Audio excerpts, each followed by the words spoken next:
Bueno, el verso 18 de Romanos capítulo 8 dice: pues tengo por cierto que las aflicciones del tiempo presente no son comparables con la gloria venidera que en nosotros ha de manifestarse. Porque el anhelo ardiente de la creación es el aguardar la manifestación de los hijos de Dios. Porque la creación fue sujetada a vanidad, no por su propia voluntad, sino por causa del que la sujetó en esperanza. Porque también la creación misma será libertada de la esclavitud de corrupción a la libertad gloriosa de los hijos de Dios. Porque sabemos que toda la creación gime a una y a una está con dolores de parto hasta ahora.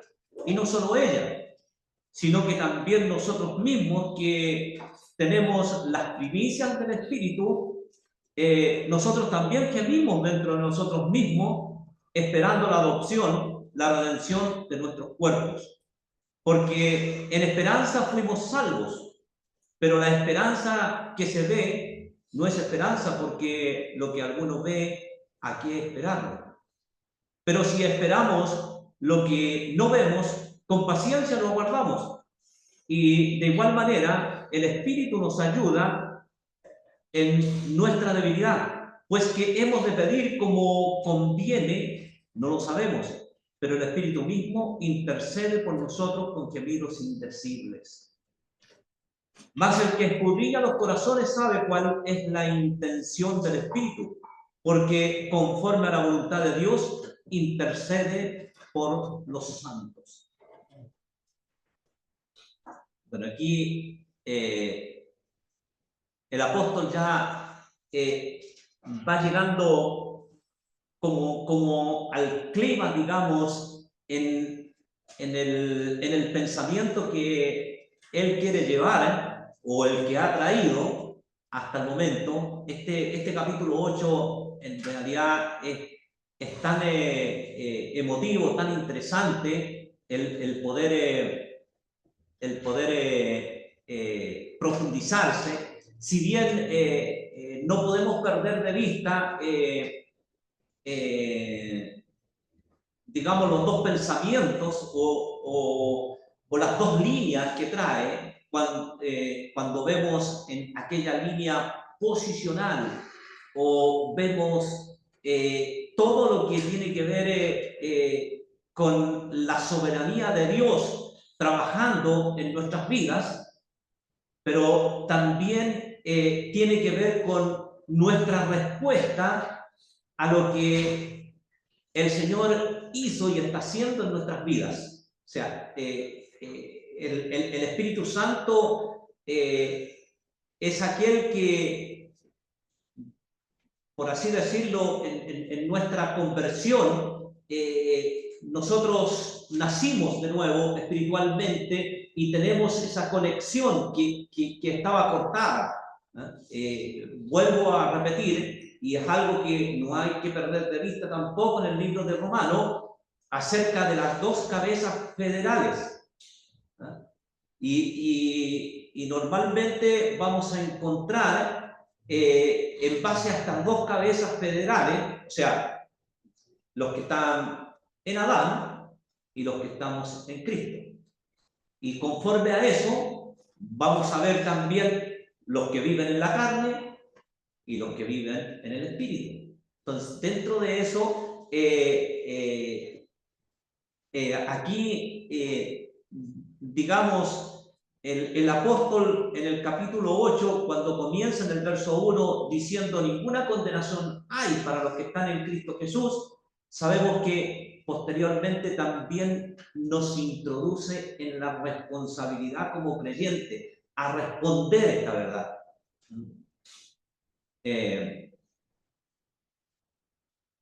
Hasta cierto punto yo estaba tratando de entender algunos comentaristas de la Biblia en cuanto a la salvación. Sabemos que la salvación es por gracia, ahí lo tenemos en Efesios, que un acto de fe, cuando se nos presenta al Señor Jesucristo como Señor y Salvador, y el Señor mismo dice en su palabra: no queréis venir a mí para que tengáis vida, el que a mí viene no le echo fuera. Entonces, cuando está ese momento, cuando nosotros, siendo inconversos, estando, por así decirlo, bajo la cabeza federal de Adán, ¿verdad?, que es condenación, y aceptamos al Señor Jesucristo como nuestro Señor, como nuestro Salvador y Señor personal, pasamos de muerte a vida. A Nicodemo el Señor Jesucristo le explica en cuanto a que es necesario nacer de nuevo y lo que significa ese nuevo nacimiento y todo eso. Ahora, dentro de eso, ese es un acto de fe donde aceptamos a Cristo como nuestro Señor y Salvador. Y siempre lo tratamos de aplicar a lo que es un nacimiento natural, ¿no? Estamos en el vientre de nuestra mamá y cuando llega el momento del alumbramiento, nosotros nacemos, ¿no? El nacimiento espiritual tiene una connotación muy similar. Nosotros recibimos al Señor Jesucristo y le aceptamos como Señor y Salvador y nacemos espiritualmente. Nacemos espiritualmente. ¿Por qué quiero resaltar esto? A nosotros se nos dice: los salvos siempre salvos, ¿eh? Siempre nos marcan con esa posición. Pero sabemos que la salvación tiene una connotación más amplia. Yo sé que uno se convierte al Señor y pasa de muerte a vida. Es un acto en un momento. Pero esa vida se manifiesta. Se tiene que manifestar sí o sí. Porque hemos sido trasladados del reino de tinieblas al reino del amado Hijo. Y para que se manifieste esa vida, hay un desarrollo, un crecimiento, manifestaciones de que somos salvos, manifestaciones de creyente. Hay un cambio en nuestras vidas. Eso es vivir en el Espíritu. Es lo que aquí el apóstol está diciendo. ¿Qué quiero ir con esto? Que nadie puede decir que es salvo si vive desordenadamente en la carne. No puede decir que es salvo. No hay evidencias. Hasta cierto punto, si bien no somos llamados a juzgar, pero también la palabra de Dios nos dice que por sus frutos lo conoceréis. Entonces, dentro de eso es el enfoque que el apóstol Pablo aquí tiene. Miren, interesante, vamos a ir viendo. Dice: si hijos también herederos, herederos de Dios y coherederos con Cristo, si es que padecemos juntamente con Él, para que juntamente con Él seamos glorificados, dice el verso 17. Aquí vemos de que hay una verdad magnífica que no depende de nosotros, depende de Dios. Dios es el de los recursos, por así decirlo. Dios es el de los bienes, y cuando nosotros nacimos en la vida, en la familia de Dios, pasamos a ser herederos de Dios y coherederos con Cristo, dice. Pero, ahí dice, y aquí está la parte condicional, ¿eh? Dice: si es que padecemos juntamente con Él, para que juntamente con Él seamos glorificados. Mire, vamos a ver en este verso 17, vamos a ver algunos puntos a resaltar, y por supuesto aquí voy dejando la introducción. Herencia como hijos de Dios, se ve allá, ¿no es cierto? Herencia como hijos de Dios. Los creyentes, como hijos de Dios, son herederos de sus promesas y bendiciones eternas. Promesas, por supuesto, son de Dios. Después dice, coherederos con Cristo. Aquí vamos viendo la relación. Los creyentes comparten la herencia de Cristo participando en su gloria y, bueno, aquí dice, y autoridad. En realidad, es el mandato del Señor Jesucristo o donde Él está, nosotros también vamos a estar. Y, bueno, la misma palabra dice que no se ha manifestado lo que hemos de ser, pero cuando estemos allá, los veremos como hemos sido vistos. La condición de sufrimiento, aquí está, la condición de sufrimiento, la herencia y la glorificación con Cristo están ligadas a sufrir con Él, enfrentando pruebas por la fe.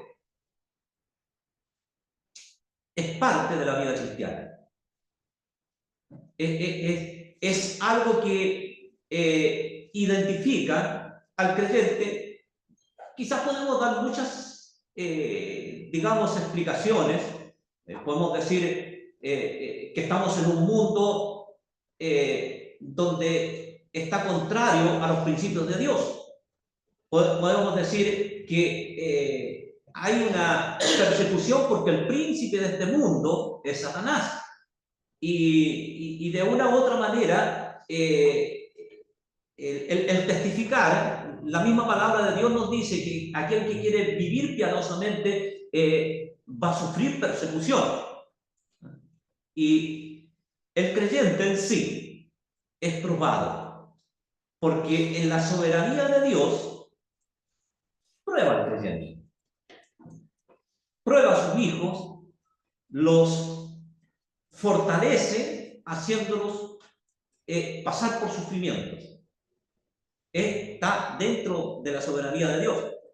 Pero dice que, por ejemplo, el cuarto punto dice, glorificación con Cristo. Los que sufren con Cristo serán glorificados con Él, recibiendo la plenitud de la vida eterna. Es interesante que a veces nosotros podemos ser sometidos a prueba y nos cuesta ver la luz, ¿no es cierto? O nos cuesta ver la salida en el final del túnel, por así decirlo. Y es una de las cosas que aquí el apóstol Pablo está soltando a los romanos, porque los romanos están pasando por situaciones complicadas, difíciles. Incluso tenían hasta dificultades entre la misma iglesia, tanto de parte de los judíos como de los gentiles.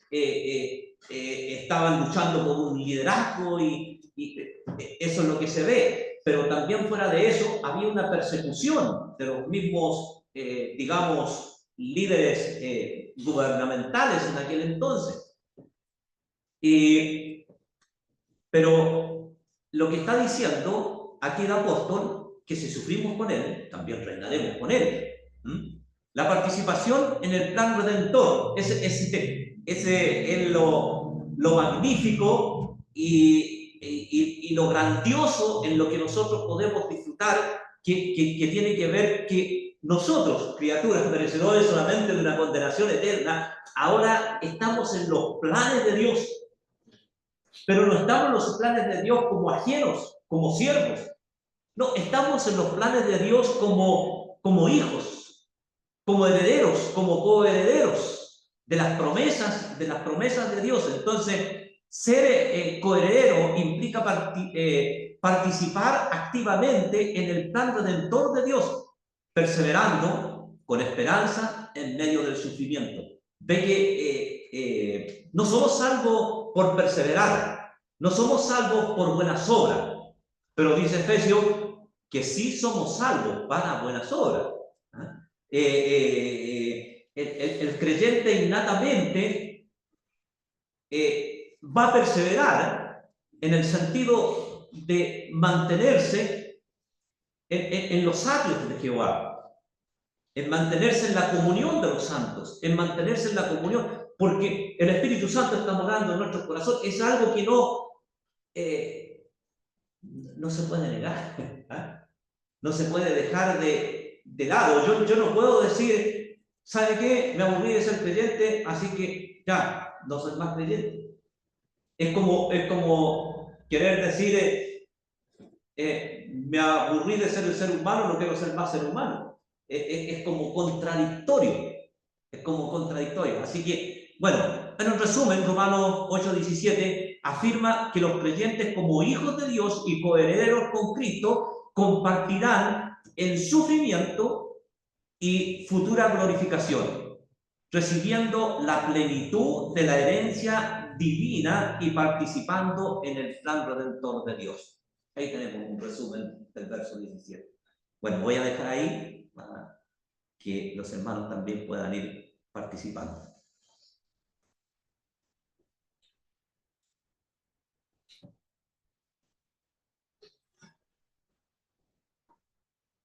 Está viendo el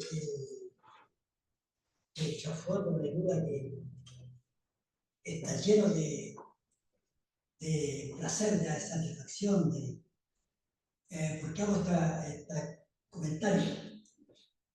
Una de las cosas que a mí me gusta es cuando me glorifican, cuando me hablan bien, y lo voy a hablar por experiencia. Estaba trabajando allá con una señora y estaba tan contenta con el trabajo que hice que me glorificó, me hizo sentir tan bien. Pero, ¿cuál fue la causa? Son que habían pegado cerámico y había sido un novato. Y contrastaron el cerámico bien puesto a un cerámico de un novato. Okay. Entonces ella estaba contenta. Pero no era un trabajo de tanta excelencia, para tanta gloria. Pero ella estaba tan satisfecha que demostraba su gratitud al ver la diferencia del trabajo. Yeah. Yo pensaba, bueno, será segundo Dios nos glorifica también a nosotros, mirando nuestra vida pasada manera de vivir, y ahora podemos percibir esa glorificación aquí en la tierra, que lo haga sentir con ese magnífico sentimiento de alegría, de armonía, de disfrutarlo. Disfrutarlo, sentirlo en carne, hasta el punto que uno llega a confundirse de tanta gloria. ¿Cómo podríamos llevarlo a la vida práctica en ese sentido? Cuando un creyente es glorificado. Bueno, aquí en el verso 17, y si hijos también herederos, herederos con Dios y coherederos con Cristo, si es que padecemos juntamente con Él, para que juntamente con Él seamos glorificados. En el futuro. En el futuro. Pero es un acto, digamos, porque Dios lo dice. O sea, lo podemos dar por hecho. Y con nuestra vista de la fe, vivirlo. ¿Ah? Vivir como hijos de Dios, en comunión, por ejemplo, cosas que tenemos acá, por ejemplo, la comunión con el Espíritu Santo, la comunión con Dios, la comunión con nuestros hermanos. Tenemos la palabra de Dios que nos edifica, nos fortalece, nos anima. Dentro de todo eso está la parte del sufrimiento, de la situación de estar en este cuerpo de pecado, de la situación de estar en este mundo que nos asedia, de la tentación de Satanás, pero esto nos tiene que hacer levantarnos. Mire, yo he visto que hay diferentes tipos de situaciones, sobre todo en lo laboral, podemos decir en lo laboral. Por ejemplo, si tenemos un trabajo donde se nos ha prometido una buena remuneración si lo finiquitamos, por ejemplo. Ahora, nos enfrentamos a ese trabajo que es difícil de realizar, pero hay como una cierta fuerza de ánimo y de seguir adelante y nos motivamos a finiquitar ese trabajo porque tenemos por delante un buen salario que vamos a recibir. Ahora, si perdimos de vista eso, nuestro trabajo va a ser más agobiador. Y más todavía, si no tuviese esa promesa de una buena remuneración, nos vamos a desanimar y prácticamente no vamos a realizar el trabajo. Bueno, estoy poniendo un ejemplo muy liviano, por supuesto, muy pequeño, pero la motivación de vivir como creyentes, disfrutando lo que vamos a obtener en el futuro, es porque fiel es aquel que lo prometió.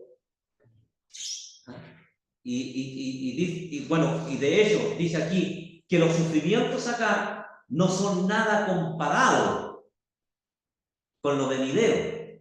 Entonces, eso no se puede perder de vista y solamente lo podemos disfrutar con la fe, con la vista de la fe, creyendo que es fiel aquel que lo prometió. No sé si...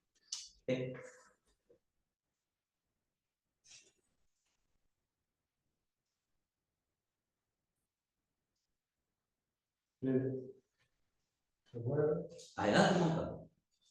En el versículo 15 hay dos palabras que dice que me las ocurrió. Sí, ahí está el 15, ¿le dice? No. Sí, ahí sí, estamos bien. Sí, está el 15 ahí. Dice que recibió el espíritu de esclavitud. Y más abajo dice, no, al que hayáis recibido el espíritu de adopción. Son dos clases. Sí. El apóstol sin duda, por supuesto que era para la iglesia, para los romanos, ellos para recibir, o sea, debían recibir el espíritu de esclavitud para estar otra vez en temor. A ver, leámoslo bien el versículo 15. Sí. Dice, pues no habéis recibido el espíritu de esclavitud. El creyente, cuando se convierte al Señor, no recibió el espíritu de esclavitud. Esa esclavitud se refiere a la esclavitud del pecado. Del pecado. Sí. Perfecto. Sí. Para estar otra vez en temores. Sí. Sino que habéis recibido el espíritu de adopción, por el cual clamamos Abba Padre. O sea, nos hace ver la relación, don Carlos, de la relación que tenemos con Dios. Dice ahí en 1 Juan, dice, mirad cuán grande el amor que nos ha dado el Padre, que somos llamados hijos de Dios. ¿Entiende? Hemos sido adoptados a la familia de Dios. Eso es algo que yo creo que ninguno de nosotros somos capaces de visualizar en su totalidad lo que esto significa, pero es una realidad.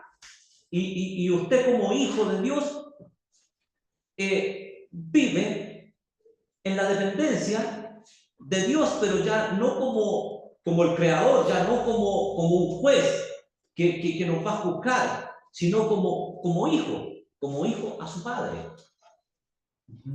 Por eso es que dice el contraste, no han recibido el espíritu de esclavitud.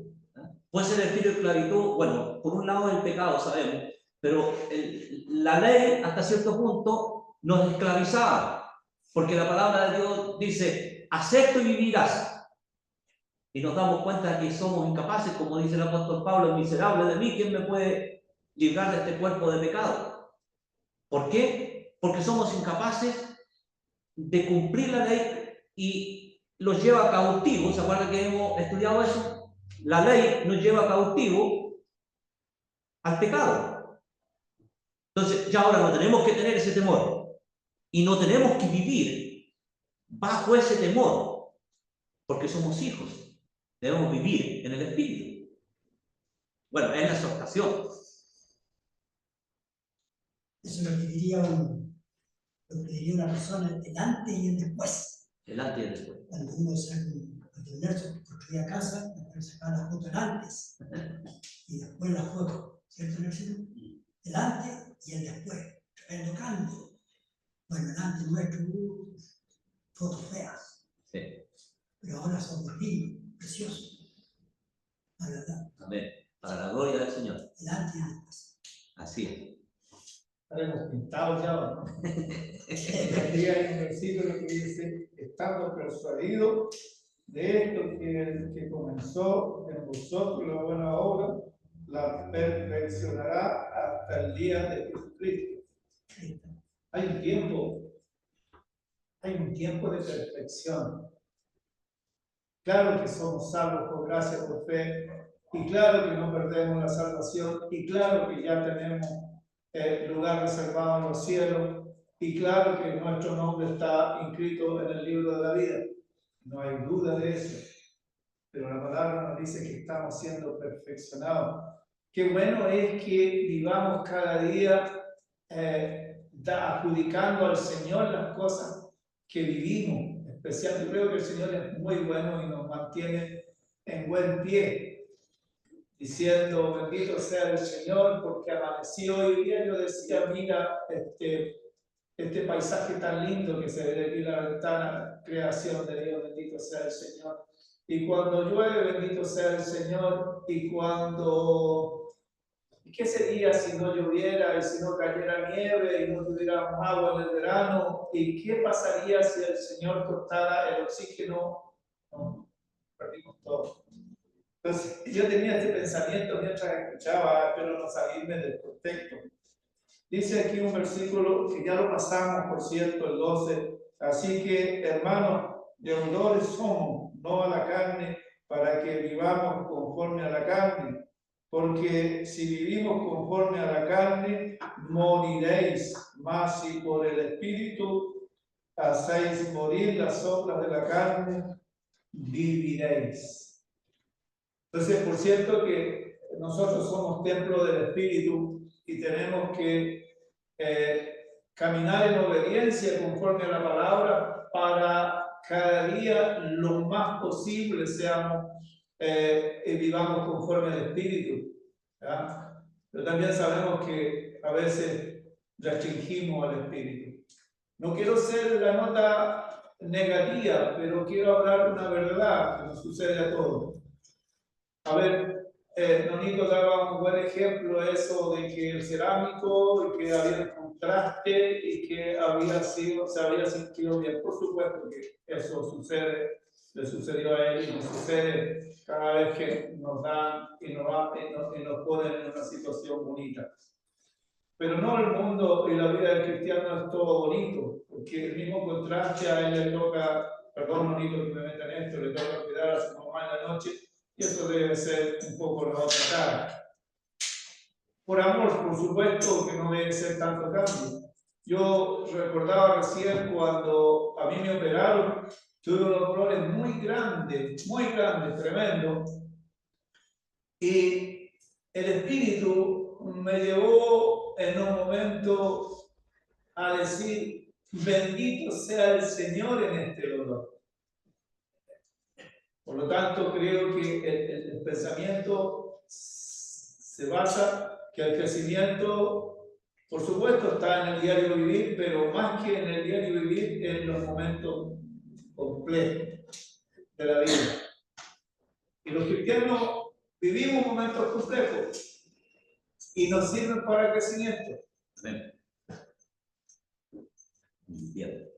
El verso 18, para que avancemos en el verso 18, dice, pues tengo por cierto que las aflicciones del tiempo presente no son comparables con la gloria venidera con la gloria venidera que en nosotros ha de manifestarse. Este es el versículo. Reconocimiento de las aflicciones, tenemos, ¿no es cierto? Pablo comienza este versículo reconociendo la realidad de las aflicciones que los creyentes se enfrentan en el presente. Este reconocimiento es crucial porque no minimiza el dolor ni las dificultades que los cristianos atraviesan en su caminar. Bueno, va a saltar.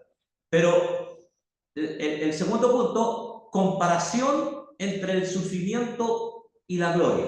Que hay que tener esa comparación. Pablo establece un contraste claro Las aflicciones del presente, aunque reales y dolorosas, son insignificantes.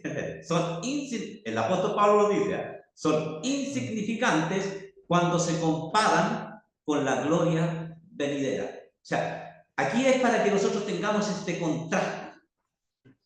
¿Ya? O sea, aquí lo dice claramente, esta es una verdad bíblica que la podemos darla por cierto en nuestra vida. Y uno dice, yo sé, por ejemplo, hemos estado estudiando Job, ¿ah? y Job la sufrió, ¿ah? La sufrió harto. Bueno, en la misma tierra él fue recompensado con el doble de lo que tenía, y bueno, y tuvo los mismos hijos, y tuvo 3 hijas hermosas y todo eso, ¿ah? Que era parte de la cultura y de lo que en aquel entonces se veía. Pero nosotros siempre cantamos, siempre hablamos del mundo dichoso, mas hallarlos allí, ¿qué será? El apóstol Pablo dice que fue trasladado al tercer cielo y que vio cosas inefables, que oído humano no puede escuchar, ni tampoco se puede pronunciar. Entonces, no sabemos qué hay allá. Bueno, sabemos que está nuestro Señor Jesucristo. ¿Ah? Sabemos lo que la palabra de Dios así nos ha revelado, pero no tenemos idea. ¿Ah? No tenemos idea, en grandes palabras, decirlo en pocas palabras. Entonces, la comparación entre el sufrimiento y la gloria, eso es algo que tiene que fortalecernos en el sufrimiento o en las situaciones de nuestra vida. ¿Ah? Perspectiva y esperanza cristiana. Aquí aquí está la esperanza cristiana. Este versículo es un llamado a los creyentes a mantener una perspectiva eterna en medio de las pruebas y tribulaciones. Pablo invita a sus lectores a mirar más allá del dolor actual, hacia la promesa de una gloria futura que supera cualquier sufrimiento presente. ¿Creemos eso? Ahora, quizás, ¿cuánto es la palabra? Arengar. ¿Ah? Entonces, yo quisiera arengarlo. Claro, un cierto temor por el hecho de que si más rato soy sometido a prueba y a sufrimiento, ¿cuál va a ser mi accionar? Pero yo creo que una forma de animarnos, hermanos, de animarnos cuando estamos en tribulación, es mirar al cielo, echar mano a la vida eterna, echar mano a las promesas. ¿Cuántas promesas dijo don Carlos usted que había? Se cuenta aproximadamente 3.300 promesas. Así que, imagínense, manifestación de la gloria de Dios. La manifestación de la gloria futura no es solo un concepto abstracto. ¿Qué es, Valesca, abstracto? Es como que no tiene una forma definida.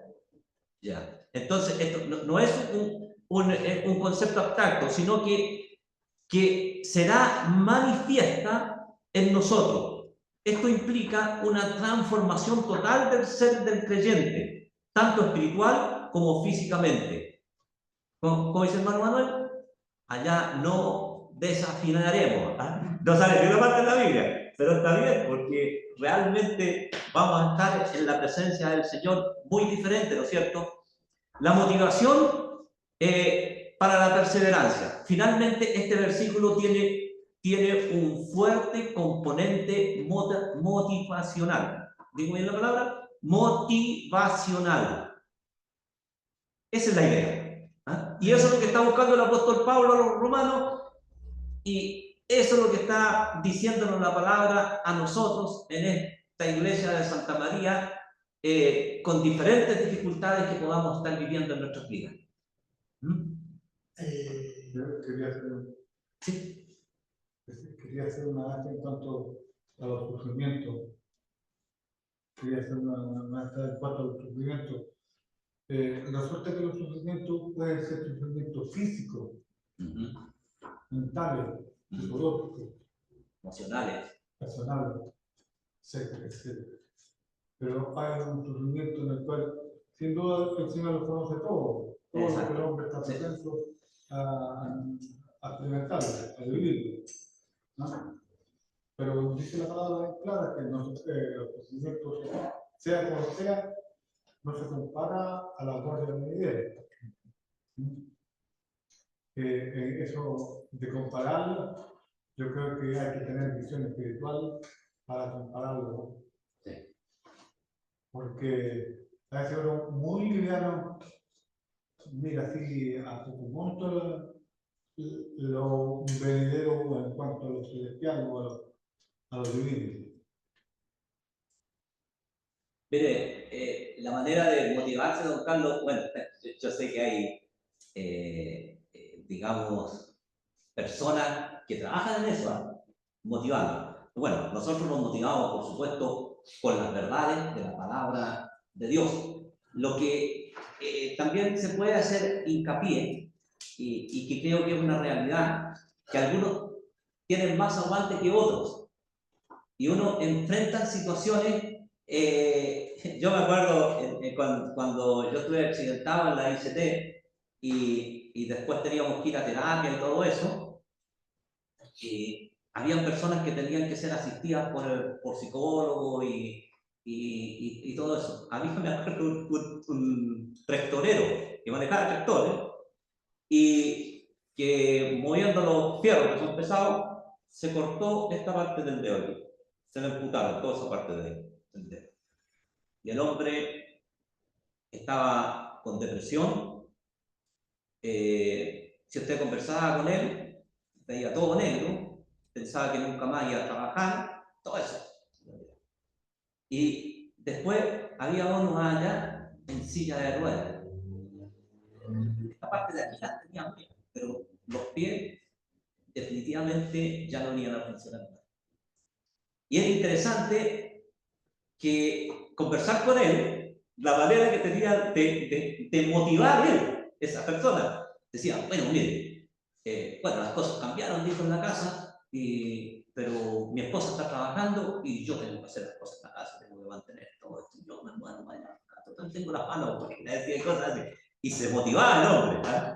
Y motivaba a cualquiera. Entonces, y decía yo, mire lo que son las cosas. Hay personas que tienen más aguante que otras, hay cosas que estas personas, y es una de las maneras que nosotros también tenemos que mirar, porque no podemos llegar oye, ¿cómo se le ocurre tal por eso, mire, este otra persona acá? Pero me refiero yo a las pruebas, ¿eh? Cada uno tiene diferentes pruebas que ha tenido que enfrentar en la vida. Como lo decía usted, Carlos, algunos de carácter físico, otros emocionales. Bueno, sabemos que incluso hay patologías también en depresión y cosas así que eso tiene que ver con un profesional. Nosotros no podemos llegar y decir, oye, ¿cómo se le ocurre estar depresivo? Hay que tener cuidado. Bueno, podemos animar con la palabra de Dios, por supuesto, pero hay que tener cuidado con los diferentes tipos de personas.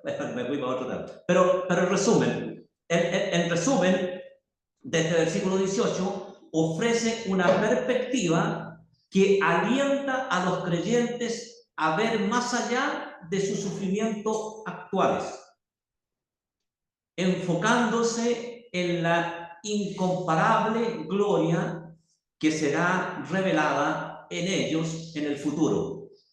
Esta esperanza es un ancla firme que motiva a perseverar y mantener la fe, sabiendo que lo que Dios ha preparado para sus hijos supera con creces cualquier aflicción presente.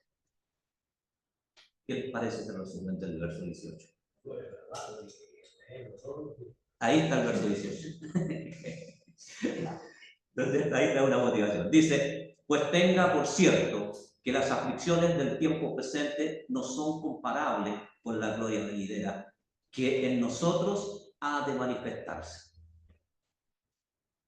Porque yo puedo decir que, por ejemplo, hay una gloria presente ya, sí, Sí, sí. hay una gloria futura, Sí. ¿verdad? Sí. Y Dios no es tarde para glorificar al ser humano aquí en la tierra. Hay hermanos que viven en esa esfera glorificada, como dijo Pablo, vamos siendo transformados de gloria en gloria. Amén. Sí. Entonces esa es la parte que nos cuenta nosotros, esa gloria presente ya anticipada, nos cuenta. Siempre me motiva a mí, no, él veía la gloria de Dios cada día. Amén. En José vio la gloria antes de morir y pudo profetizar acerca de su gloria hasta llegar a sus huesos. Pienso en aún todos aquellos como Job que pudo visualizar la gloria presente, la cosechó en la tierra, todo doble. Sí. Y así que no quiero ser egoísta y achupir mi gloria ajena. Dios me está glorificando. Amén. Hay momentos que soy glorificado y me cuesta percibirlo, pero siento una satisfacción de vez en cuando que me hace estar contento. ¿De dónde viene eso? No es del mundo. Es el placer. Bueno, es lo que trataba todavía de hacer ese ejercicio de ver lo que el Espíritu Santo ha hecho, porque a veces tendemos a menoscabarlo, Victimizarnos. sí, y a victimizarlo. ¿Cuántas palabras? Victimizar. Y sabe que yo creo que nosotros debemos ver lo que el Espíritu Santo ha hecho en nuestras vidas. Sí. Quizás a lo mejor no tenemos que... Es cosa de hacer un ejercicio personal, ¿ah? Y dar gracias al Señor. No vamos a caer en la oración del fariseo. ¿Ah? Padre, te doy gracias porque no soy como soy. No, pero yo creo que igual debemos dar gracias al Señor, no por lo que yo soy, sino por lo que el Espíritu ha hecho en nuestras vidas. Y que si hay un cambio, entonces tenemos que verlo. Bueno, el verso 19 dice, porque el anhelo ardiente de la creación es el aguardar la manifestación de los hijos de Dios. Oye, interesante que aquí dice, me llamó la atención esto, de que, claro, nosotros los creyentes tenemos esta esperanza, pero es interesante que la creación misma aquí es personificada y que también anhela ser desatada, porque ustedes saben que la creación misma está sujeta bajo maldición, por así decirlo, por causa del hombre. Y la tierra no está dando, digamos, su fruto, y está cada vez, nosotros vemos que cada vez va bajando, cuesta más cosechar, por ejemplo. Hay muchos de los mismos agricultores de la fruta y todo eso, están prácticamente desertando. ¿Ah? Y están buscando otro rumbo y todo eso. ¿Por qué? Porque cada vez se pone más difícil. ¿Ah? Entonces dice, la creación personalizada. En este versículo, Pablo utiliza una figura literaria conocida como personificación. Interesante, que a veces sale en la Biblia. ¿Ah? Y no podemos decir que la Biblia tiene, o sea, que la creación es de personalidad propia. No, es una figura. ¿Ah? ¿Usted sabe lo que es una persona?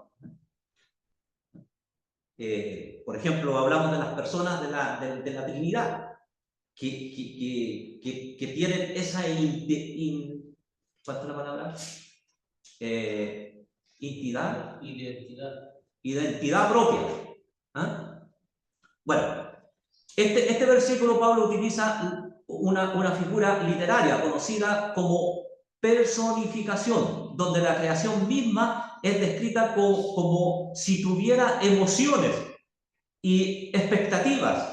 Este lenguaje poético transmite la idea de que toda la creación está en un estado de expectativa y anticipación. No se trata solo de la humanidad, sino de todo el cosmos que anhela ver la manifestación plena de los hijos de Dios. ¿Se acuerdan de una oración que hizo usted, don Carlos, una vez? Ah, En una oración de adoración el día domingo, ¿sabe? Usted nombró los árboles, que aún los árboles daban palmadas árboles del bosque. de aplauso. Esa es una figura literaria, como dice aquí, una figura literaria que se llama personificación. Los árboles no dan palmadas, ¿ah? No. Pero es una manera de mirar. ¿Se imagina usted la creación misma cuando sea desatada? ¿Ah? Bueno, ahí nos hablan del milenio, que va a haber una armonía, por ejemplo, tal que el león al parecer ya no va a comer más carne y va a poder estar con la oveja, por así decirlo. ¿Ah? El niño va a poder jugar con la serpiente. Entonces, eso es parte de la creación misma que va a ser desatada cuando se manifieste de los hijos de Dios. ¿No? Y eso es maravilloso. El anhelo ardiente. Bueno, vamos a hablar del anhelo ardiente como un tema también. El término anhelo ardiente sugiere una profunda y constante expectativa, casi una impaciencia santa. ¿Ah? Como diciendo el que cantamos, viene Cristo otra vez. Oh, si fuera hoy. Por el mundo, por la redondez, oh, si fuera hoy. Cristo viene otra vez. Es ese anhelo, ¿ah? ese anhelo de querer estar en la comunión con los hermanos, digamos en lo presente, hermano Loni. ¿Ah? De querer escudriñar las escrituras, de querer vivir la vida cristiana, es como anhelar aquel momento que ya se aproxima, aquel momento que a mí me gustaba la posición que tenía el hermano Manuel Arevalo, ¿ah? Cuando nosotros nos tratamos de lamentar cáncer terminal, y dijo, oye, no se preocupen, dijo, por mí, dijo, si yo estoy contento porque voy a estar en el cielo antes que ustedes. No, nosotros. Estaba pensando ya el ardiente deseo, por ejemplo, yo creo que todo nos pasa cuando tenemos el deseo de hacer algo y no tenemos la capacidad, la fuerza, lo deseamos. Incluso estoy pensando en mi mamita cuando quiere levantarse y desea con toda la fuerza y toda la mente y la voluntad, pero no le responden las piernas. Y desea, ya ahora sí, tómame las piernas, ya ahora sí. Y le intenta, pero no puedo. Hagamos el intento, así. Entonces, ¿qué pasa? Yo creo que todos nosotros, por eso me acuerdo con Carlos cuando le fallan las cosas, y dice, cabeza de gusano, dice. Porque no le resulta lo que está planificando. Y la cabeza está en estrecha, es frustrante, la frustración. Después la creación, yo creo que ahí sufre al ver la incapacidad de lo que no puede producir. La incapacidad de tener la libertad. Sí. Sufre un deseo ardiente, latiente. Exacto. Nos pasa. Muy luego, a lo mejor, bueno, uno no puede adelantar, pero muy luego, ese deseo ardiente que tiene la señora Celia, de repente va a levantarse y va a emprender el vuelo al cielo mismo. ¿Ah? ¿Ah? Entonces, la manifestación de los hijos de Dios, interesante esto, la manifestación de los hijos de Dios se refiere a la revelación final y completa de aquellos que han sido redimidos y adoptados como hijos de Dios. Aunque los creyentes ya son hijos de Dios, esta realidad no se ha revelado completamente al mundo. Esta manifestación apunta a un futuro en el que los hijos de Dios serán revelados en su gloria cuando participen plenamente en la resurrección y en la restauración de todas las cosas. Nosotros anhelamos la venida del Señor Jesucristo, ¿no es cierto? ¿Y qué nos dice el apóstol Pablo animando a los tesalonicenses? No se turben, o no tengan por los que ya durmieron, porque el Señor mismo vendrá, y con voz de mando, con voz de arcángel, con trompeta de Dios, los muertos en Cristo resucitarán primero, y nosotros que estemos vivos seremos arrebatados para juntarnos con el Señor en las nubes y estar para siempre con el Señor. ¿No es maravilloso eso? Echar mano a esas tremendas verdades. La esperanza de la creación. Mire, la creación dice que no es esperanza. Pablo sugiere que la redención y la glorificación de los hijos de Dios tiene implicaciones cósmicas. Y dice, uno a veces es egoísta, uno piensa en uno lugar. ¿Sí? Esto que usted dice, Miguel, está incluido en una de las 3.600 promesas. Es una promesa que tenemos nosotros los creyentes, Sí. que vamos a ser transformados. Sí. ¿No? ¿Y qué le parece a usted que esta tierra que nosotros pensamos que está tan... también va a haber un cambio en esta tierra de tal manera que, por ejemplo, ahí tenemos en el Apocalipsis que nos habla del milenio. Yo no me quiero meter en ese asunto profético porque hay diferentes tipos de vista, pero hay una esperanza. Porque aquí el apóstol Pablo lo está diciendo, que la creación misma. Entonces, esta es una verdad que el apóstol lo está diciendo. ¿Entiendes? Que dice, este versículo destaca que la redención en Cristo no es solo para los seres humanos, sino que tiene un alcance cósmico, la creación que fue afectada por la caída, y que ahí, por ejemplo, en Génesis 3, será también restaurada en la consumación de todas las cosas, así la manifestación de los hijos de Dios en un evento crucial en el plan redentor de Dios que afecta a toda la creación.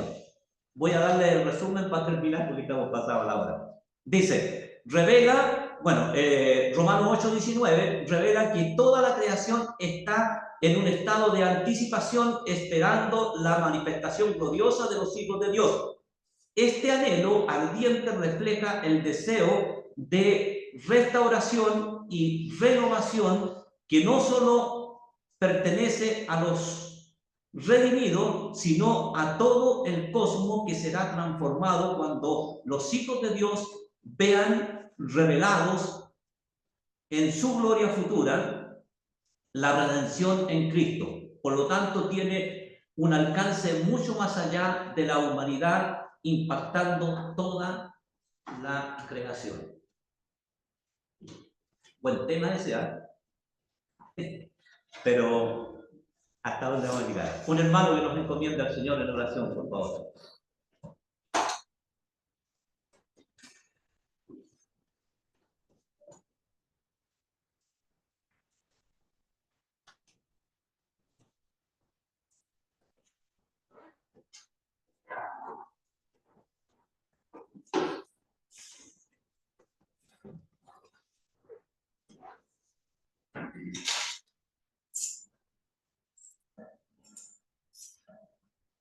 Padre eterno, queremos esta noche una vez más agradecerte por la persona del Señor Jesucristo. El tema, sabemos, Padre, que ya sea en el estudio o cualquier otra reunión formal, la persona del Señor se revela y se ve, y estamos viendo, Padre, las promesas también que se visualizan y que también nos instruye y nos enseña. Gracias, Padre, esta noche por la palabra que verdaderamente se ha estudiado. Deseamos que sea bendecida en nuestras mentes, que se impregne ese conocimiento en nuestra mente y no se nos olvide. Ayúdanos, Padre, porque nuestra mente es muy clara. Sí, Señor. Queremos al terminar la reunión separarnos y nos lleve a servir en vuestros hogares. Bendícenos a cada uno de los que hemos estado esta noche aquí en la reunión. Los que no vinieron también. Queremos pedir, rogar la bendición en nombre del Señor. Amén. Amén.